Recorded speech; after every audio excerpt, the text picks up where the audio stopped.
Assalamualaikum warahmatullahi wabarakatuh. Kaum muslimin yang budiman, pada video kali ini mari kita pelajari bersama tentang beberapa sunnah sebelum melakukan sholat, terkhusus yang berkaitan dengan azan dan iqomah. Baiklah, mari langsung saja kita mulai. Bismillahirrahmanirrahim.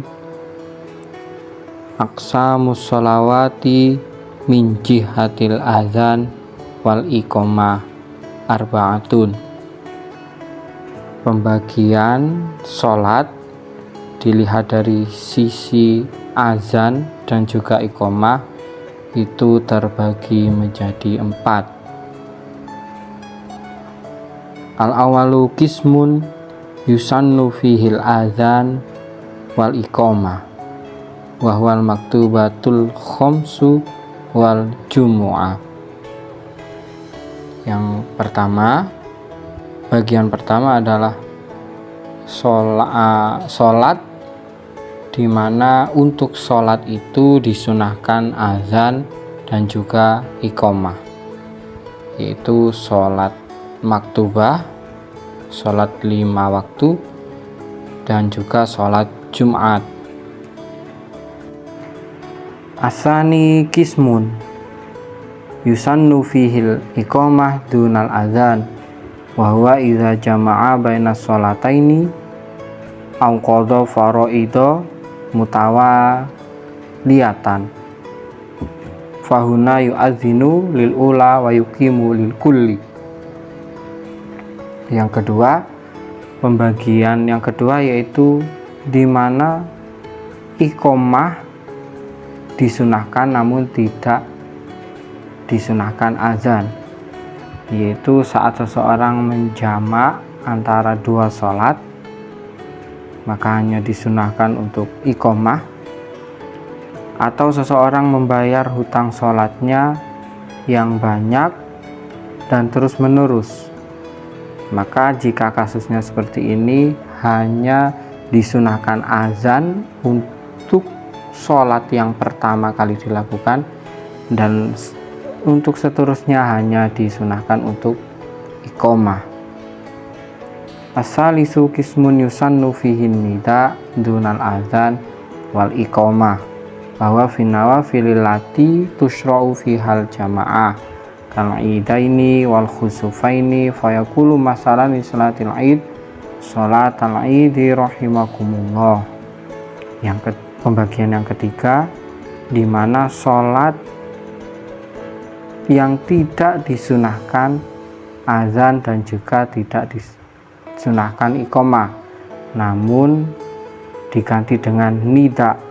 Nida di sini juga panggilan untuk sholat berjamaah selain azan dan iqomah, yaitu beberapa sholat sunnah yang memang disunahkan untuk berjamaah, seperti sholat hari raya dan sholat gerhana. Maka untuk pengganti azan dan iqomah saat hari raya atau sholat gerhana matahari dan rembulan bisa diganti dengan sholat al-id atau sholat al-khusuf rahimakumullah dan sebagainya. Ar-rabi'u qismun la yusannu fihil azan wal iqomah walan nida bahwa finawafilil lati la tushra'u fihal jamaah kadduha warrawatib. Pembagian yang keempat, di mana untuk melakukan sholat itu tidak disunahkan azan, tidak juga iqomah, bahkan tidak juga nida panggilan sholat selain azan dan iqomah, yaitu dimana saat ingin melaksanakan sholat sunnah yang tidak disunahkan berjamaah seperti sholat duha dan sholat sunnah rawatib alias sholat sunnah yang mengiringi sholat fardu.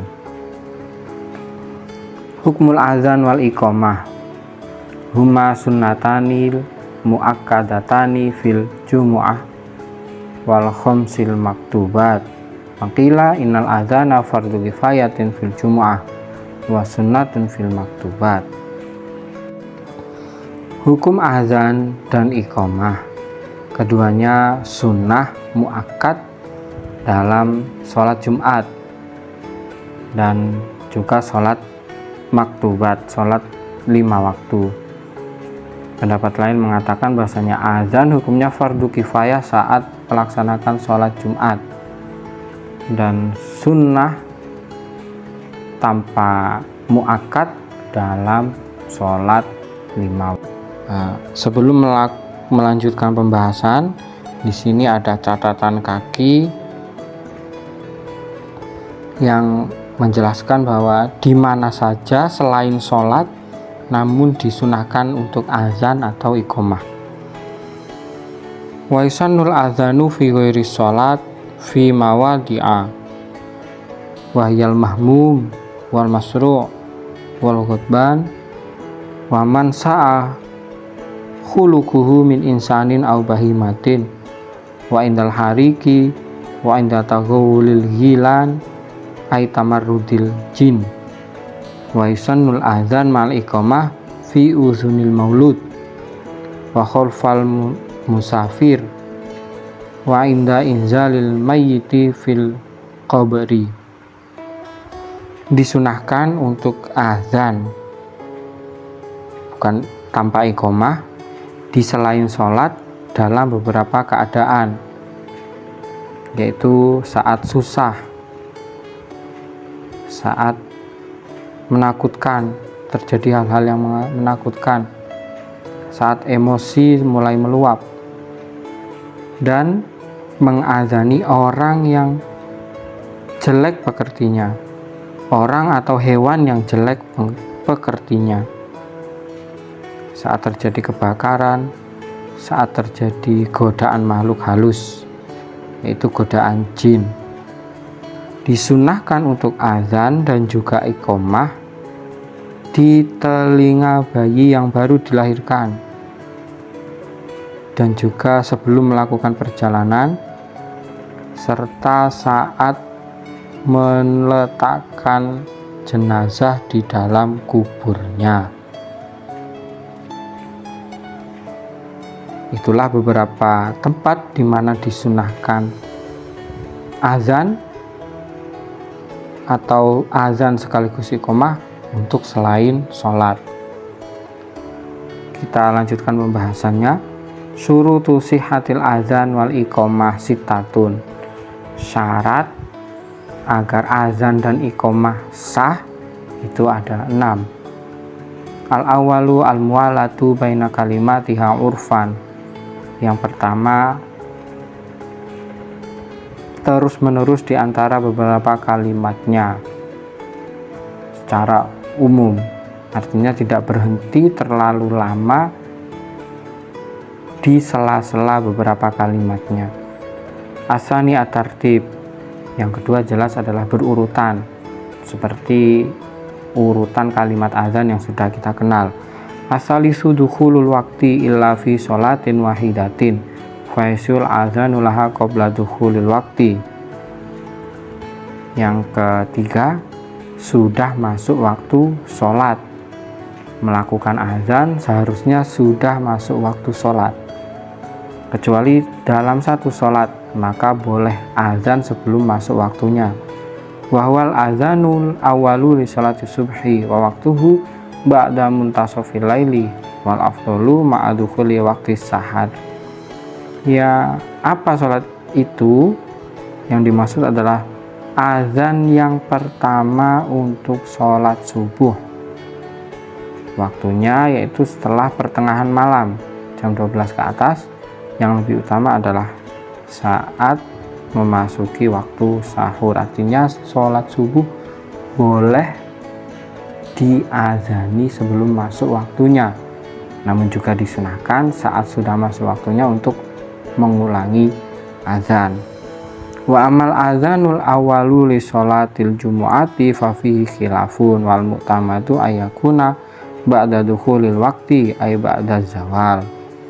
Adapun azan yang pertama untuk sholat Jumat itu masih terjadi khilaf, apakah harus sudah masuk waktu atau belum. Namun yang muktamad adalah seharusnya azan yang pertama pun untuk sholat Jumat harus sudah masuk waktu. Yang dimaksud adalah tergelincirnya matahari. Ar-rabi'u kaunuhuma min wahidin. Yang keempat, baik azan ataupun iqomah dilakukan oleh satu orang. Bukan azan dan iqomah dilakukan satu orang, tapi azan atau iqomah itu dilakukan oleh satu orang. Artinya tidak boleh untuk azan dilakukan oleh 2 orang atau lebih, atau iqomah dilakukan oleh 2 orang atau lebih. Namun boleh azan 1 orang dan iqomah dilakukan oleh orang lain. Al-khamisu ayyakuna bil arabiyah. Yang kelima, harus menggunakan bahasa Arab. Asadisu al-jahru bihima idza kana li jama'atin. Yang keenam, mengeraskan suara iqomah dan azan jika keduanya dilakukan untuk memanggil sholat jamaah. Karena meskipun sholat sendirian pun tetap mendapatkan kesunahan azan dan juga iqomah. Syurutul muadzini arba'atun. Syarat seorang muadzin atau orang yang azan itu ada 4. Al-awalu al-islam falayasiu min kafirin amurtaddin. Yang pertama tentu adalah orang Islam, maka tidak sah azan dilakukan oleh orang kafir atau murtad. Asani at-tamyiz falayasiu mimman la tamyiza lahu kasobi ghairul mumayyiz wal mujnuni was sakroni. Yang kedua adalah tamyiz, artinya dia bisa membedakan mana yang baik dan mana yang tidak baik. Maka tidak sah azan dilakukan oleh orang yang belum mumayyiz atau belum pintar, seperti anak kecil yang belum pintar atau bahkan orang gila dan orang mabuk. Asalisu zukuroh falayasiu min unsa au khunsa ikhlafil iqamah fatusannu minhuma linafsihima au li jama'atin nisa. Yang ketiga adalah laki-laki, maka tidaklah sah azan jika dilakukan oleh perempuan atau orang yang berkelamin ganda. Berbeda dengan iqomah, maka iqomah tetap disunahkan bagi perempuan dan orang yang berkelamin ganda, untuk dirinya sendiri atau untuk jamaah yang khusus perempuan.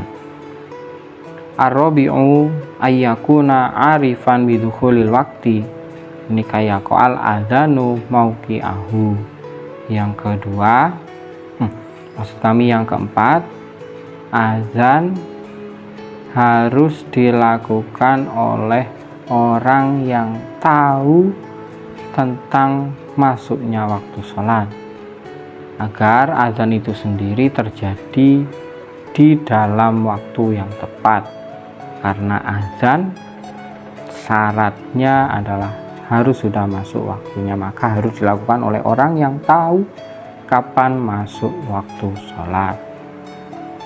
Demikianlah pembahasan kita pada video kali ini. Kurang lebihnya mohon maaf, semoga bisa membawa manfaat. Wassalamualaikum warahmatullahi wabarakatuh.